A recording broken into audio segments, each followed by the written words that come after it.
What's cracking, everybody? Welcome back to the channel. New video. How many of you guys have ever heard the old saying, knowledge is power? That's a fact. Knowledge itself is power. In prison, knowledge is also very dangerous. So, in prison, you're always trying to get an advantage on people, right? Especially if you're politicking. Other dudes politicking on the yard. You're always trying to get an advantage on them. Just in case. Because today's friend can be tomorrow's foe. I've said it a bunch of times. The biggest threat to a southerner is another southerner. Biggest threat to a northerner is another northerner. Biggest threat to a black is another black. All the way through with the others, the whites, all that. It's your own people, right? And so you're always trying to gain knowledge about another person as far as how they think, how they react, how they act, right? You can gain advantages in understanding a person's thought process, figuring out what they're going to do, how they're going to do it, when they're going to do it. That's knowledge is power, right? Knowledge is a danger is this. In prison, whenever somebody's doing something and it goes sideways and they wind up in the hole, their wheels are already turning. But when they get to the hole, first thing they're going to ask you, the guys in the leadership back there, hey, well, who else knew about it? So I used to make it a regular practice. If I was, kicking it on the yard and somebody came up to me and started telling me about something that was their business, I'd be like, hold up, Holmes, hey, with all due respect, Holmes, are you and I going to be making money off of this together? I don't care what it was. That was always what I would say. Are we going to be making some money off of this in some way? Oh, no, I was just telling you. And I would tell them, hey, Holmes, I would prefer not to know. If it's not something you're putting on the table, like for a vote, then it's better that you keep it to yourself, Holmes, or like bounce that idea off of somebody else. Because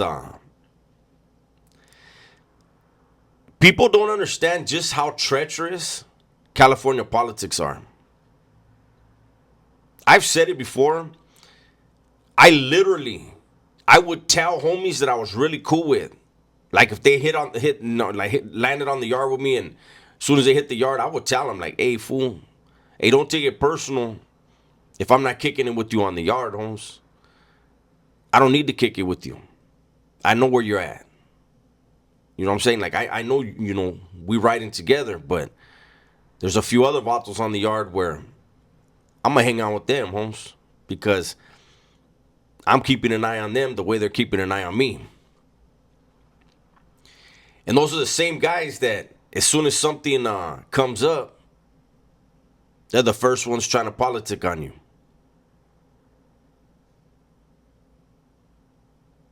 I try to give people, without going into details, I try to give people a glimpse into the reality of it. There are good dudes behind those walls, man. I say it all the time. There are good dudes behind those walls that made a poor decision, a very dangerous decision at a very young age.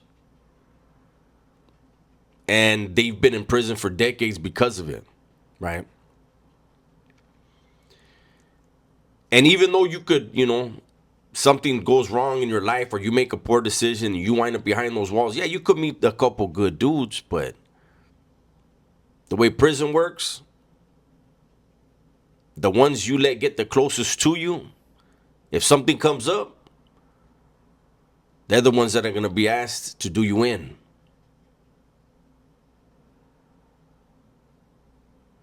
When you're living that lifestyle and you're caught up in that criminal mindset, you think that everything you're doing is right. I remember, I was a youngster, but I remember having a conversation with a homie one time about, man, if people on the streets knew just how much we sacrifice for our people in here, man, they would probably look at us different. As I got older, I remember that conversation and how stupid it was. Because the homie agreed with me. Yeah, homie, we're under the gun and we're getting off on our enemigos and this and that. We weren't sacrificing for anybody on the streets. We were sacrificing for each other, maybe. But prison is its own world. It is righteously dog eat dog. I remember, man, that was 1996.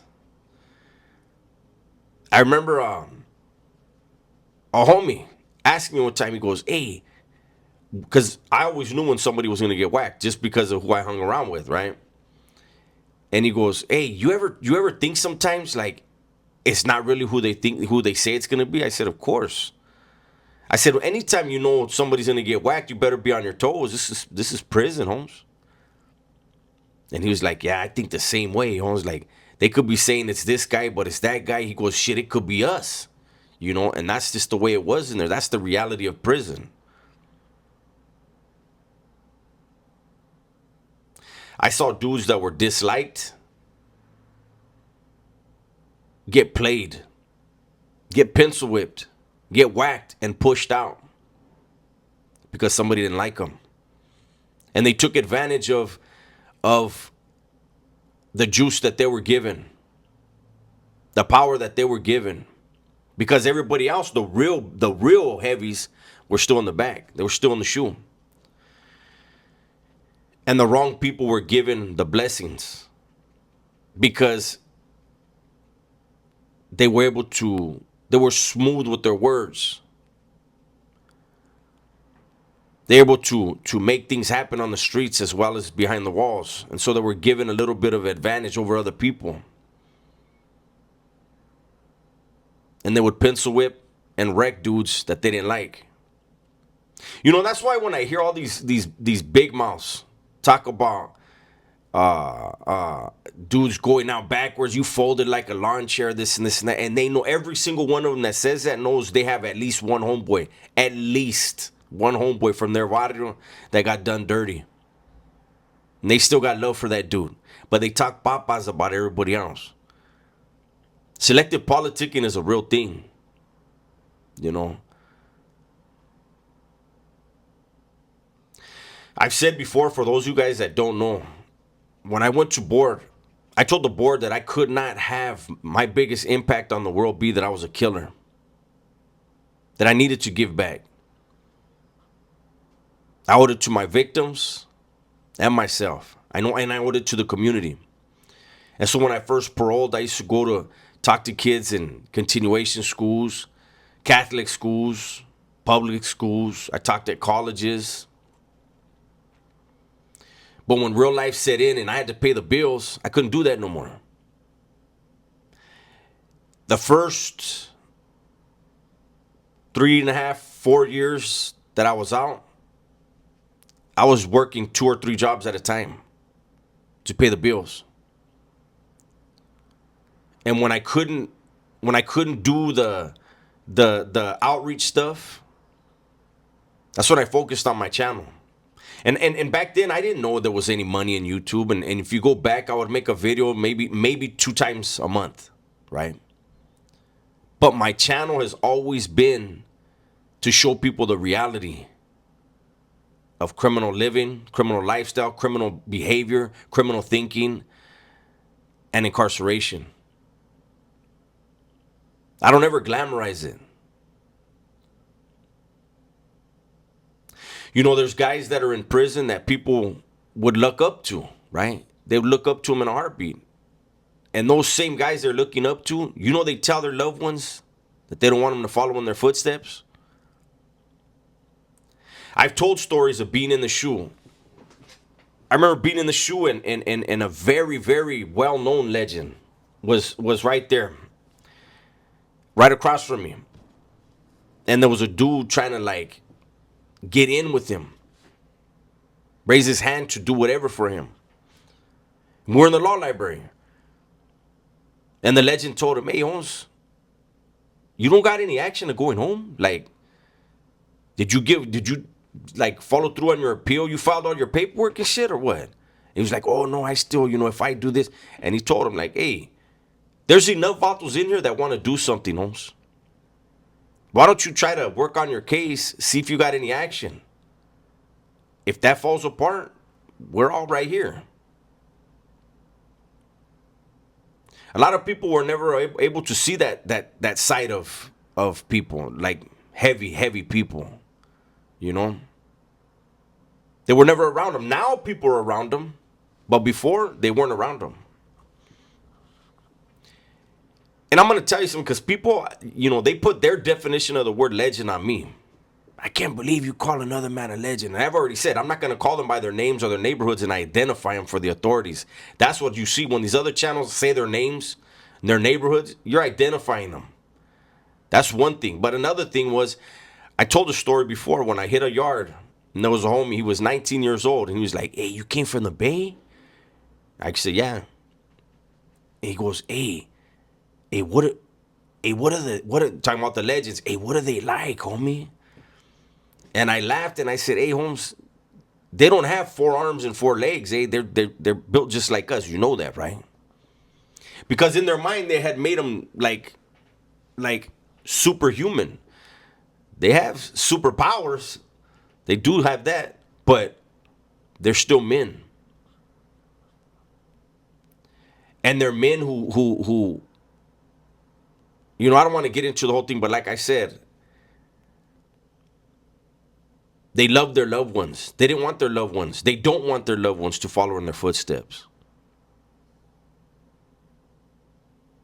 They're being an example to their loved ones of what not to do and how not to live. And I know every single one of them, and not just them, everybody doing life behind the walls here in California. They wish they had action of coming home. And I know a huge majority of them, I don't care if they're fully in the mix and all that. They got action to come home. A lot of those guys would choose to live a good life out here, healthy life, a peaceful life. Unfortunately, again, due to decisions made at a young age, they live a certain way. So, in closing, knowledge is power. Universally, but behind the walls, knowledge is also very dangerous. Gossip,